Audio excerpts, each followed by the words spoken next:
Samuel Francis DuPont was a rear admiral in the United States Navy, and a member of the prominent DuPont family. In the Mexican-American War, DuPont captured San Diego, and was made commander of the California naval blockade. Through the 1850s, he promoted engineering studies at the United States Naval Academy, to enable more mobile and aggressive operations. In the American Civil War, he played a major role in making the Union blockade effective, but was controversially blamed for the failed attack on Charleston, South Carolina in April 1863. Early life and naval career. DuPont was born at Good Stay, his family home at Bergen Point, New Jersey. The fourth child and second son of Victor Marie DuPont and Gabrielle Josephine de Lafayette de Pelleport. His uncle was Eleuthero Acute DuPont, the founder of E.I. DuPont de Nemours Company, which began as a gunpowder factory and today is a multinational chemical corporation.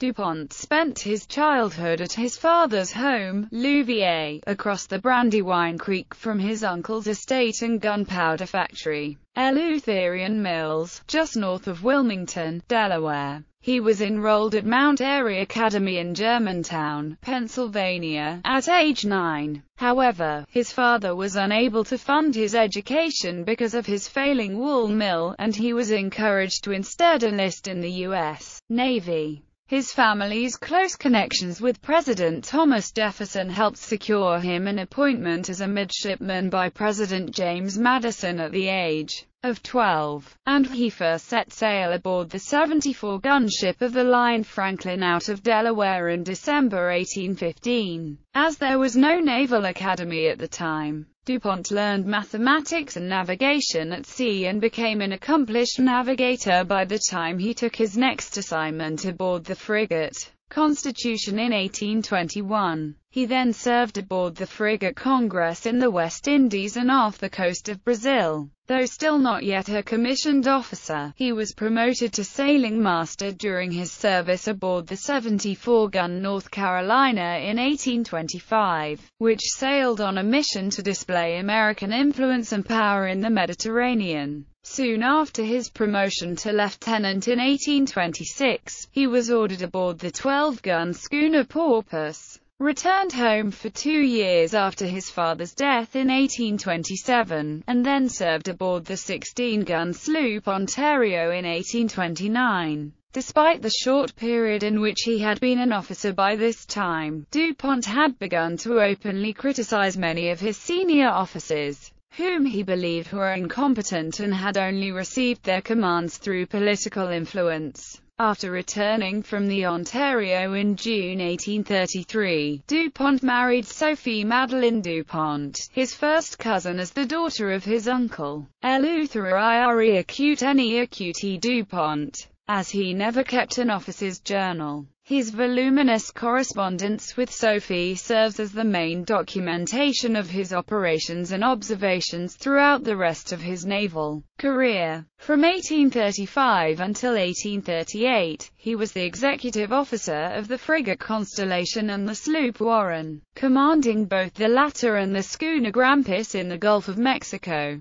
In 1838 he joined the ship Ohio in the Mediterranean until 1841. The following year he was promoted to commander and set sail for China aboard the brig Perry, but was forced to return home and give up his command because of severe illness. He returned to service in 1845 as commander of the Congress, the flagship of Commodore Robert Stockton, reaching California by way of a cruise of the Hawaiian Islands by the time the Mexican-American War had begun. Mexican-American War. DuPont was given command of the sloop Cyane in 1846 and quickly showed his skill as a naval combat commander, taking or destroying 30 enemy ships and clearing the Gulf of California in the process. DuPont transported Major John Fremont's troops to San Diego, where they captured the city. DuPont then continued operations along the Baja coast, including the capture of La Paz,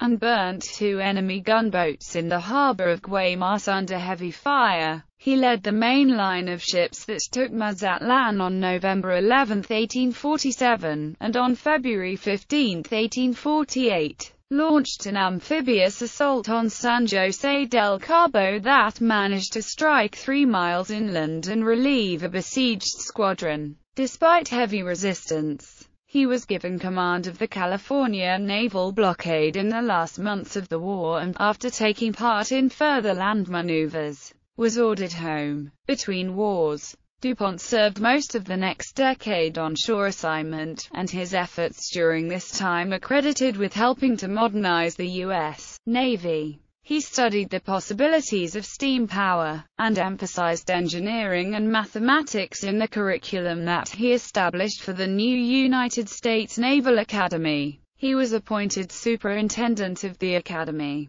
but resigned after 4 months because he believed it was a post more appropriate for someone closer to retirement age. He was an advocate for a more mobile and offensive navy, rather than the harbor defense function that much of it was then relegated to, and worked on revising naval rules and regulations. After being appointed to the board of the United States Lighthouse Service, his recommendations for upgrading the antiquated system were largely adopted by Congress in a lighthouse bill. In 1853, DuPont was made general superintendent over what is typically considered the first World's Fair in the United States, the exhibition of the industry of all nations, held in New York City. Despite international praise, low attendance caused the venture to go into heavy debt, and DuPont resigned. DuPont became an enthusiastic supporter of naval reform, writing in support of the 1855 Congressional Act to promote the efficiency of the Navy. He was appointed to the Naval Efficiency Board and oversaw the removal of 201 naval officers. When those under fire called upon friends in Congress, DuPont himself became the subject of heavy criticism, and subsequent review of the dismissals resulted in the reinstatement of nearly half of those removed.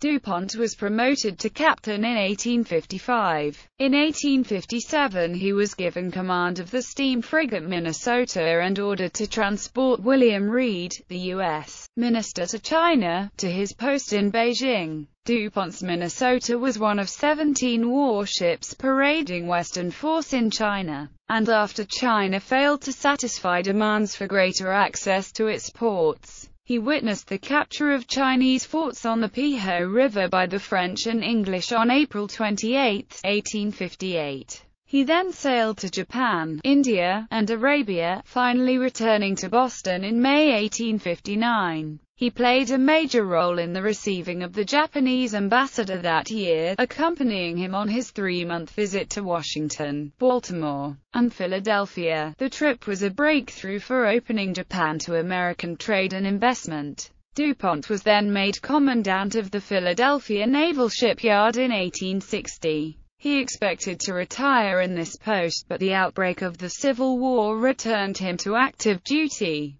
Civil War. When communication was cut off with Washington at the start of the Civil War, DuPont took the initiative of sending a fleet to the Chesapeake Bay to protect the landing of Union troops at Annapolis, Maryland. In June 1861 he was made president of a board in Washington formed to develop a plan of naval operations against the Confederacy. He was appointed flag officer serving aboard the steam frigate Wabash as commander of the South Atlantic blockading squadron, leading from Norfolk, Virginia, the largest fleet ever commanded by an American officer at that time. On November 7, DuPont led a successful attack on the fortifications at Port Royal Harbor in South Carolina. This victory enabled Union naval forces to secure the southern waters of Georgia and the entire eastern coast of Florida, and an effective blockade was established. DuPont received commendations from U.S. Congress for his brilliant tactical success, and was appointed Rear Admiral on July 16, 1862. Towards the end of 1862, DuPont became the first U.S. naval officer to be assigned command over armored, ironclad ships. Though he commanded them ably in engagements with other ships, they performed poorly in an attack on Fort McAllister, due to their small number of guns and slow rate of fire. DuPont was then given direct orders from the Navy Department to launch an attack on Charleston, South Carolina, which was the site of the first shots fired in the Civil War, with the fall of Fort Sumter and the main area in which the Union blockade had been unsuccessful. Though DuPont believed that Charleston could not be taken without significant land troop support, he nevertheless attacked with 9 ironclads on April 7, 1863. Unable to navigate properly in the obstructed channels leading to the harbor, his ships were caught in a blistering crossfire, and he withdrew them before nightfall. 5 of his 9 ironclads were disabled in the failed attack, and 1 more subsequently sank. The Secretary of the Navy, Gideon Welles, blamed DuPont for the highly publicized failure at Charleston. DuPont himself anguished over it and, despite an engagement in which vessels under his command defeated and captured a Confederate ironclad,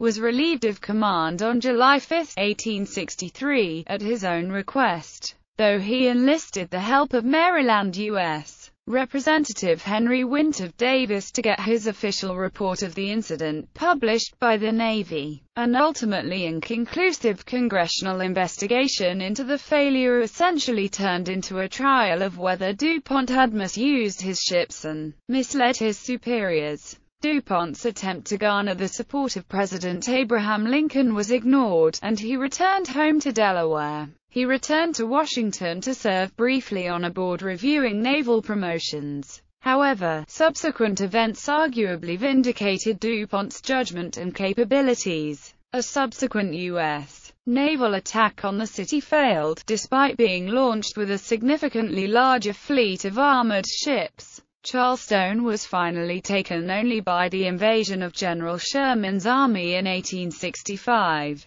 Death and legacy. DuPont died on June 23, 1865, while on a trip to Philadelphia, and is buried in the DuPont family cemetery. The cemetery is located near the Hagley Museum in Greenville, Delaware. In 1882, 17 years after DuPont's death, the U.S. Congress finally moved to recognize his service and commissioned a sculpture of him to be placed in Pacific Circle in Washington. A bronze sculpture of DuPont by Lawrence Thompson was dedicated on December 20, 1884, and the traffic circle was renamed DuPont Circle. In attendance were U.S. President Chester A. Arthur and Delaware Senator Thomas F. Bayard. Though the circle still bears his name, the statue was moved to Rockford Park in Wilmington, Delaware, by the DuPont family in 1920, and replaced by a fountain designed by Daniel Chester French, dedicated in 1921. Louviers was added to the National Register of Historic Places in 1971. Namesakes: Fort DuPont near Delaware City, Delaware, and 3 U.S. Navy ships, the torpedo boat TB-7, and the destroyers DD-152 and DD-941 were all named in his honor. Additionally, Public School 31 in Greenpoint, Brooklyn, is named after him.